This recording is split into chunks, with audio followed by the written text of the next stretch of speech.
ঝামেলা ছিল সেই শত্রুতা আপনারা আমার উপর দিয়ে চালাতেছেন। আপনি কি সবসময় এরকম বেশি কথা বলেন নাকি? না, আমি এমনিতে খুবই কম কথা বলি, কিন্তু মাঝে মধ্যে এরকম পাগল শাস্তা করার জন্য কথাবার্তা বেশি বলতে হয়। আপনি কি আমাকে পাগল বললেন?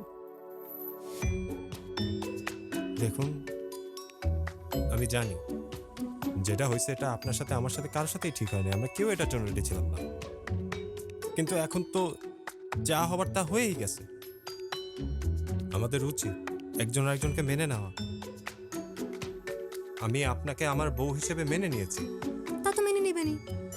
আমার মতো এরকম সুন্দরী মেয়ে পেলে কেউ কি মেনে নিবে না নাকি? কি খুঁজেন?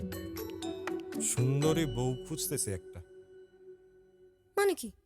মানে আপনি বলতে চাচ্ছেন আমি সুন্দরী না? মোটামুটি তেমন আহামরি কোনো সুন্দরী তো নাই। আপনি না একটা স্টুপিড। আপু আসলে পালা গিয়ে ভালোই করছে। আপনার সাথে বিয়ে হওয়া মানে আপনি না একাই ঘুমান, আমার এখানে ঘুমও হবে না আর জীবনে শান্তিও আসবে না। থাকা লাগবে না আপনার। যান।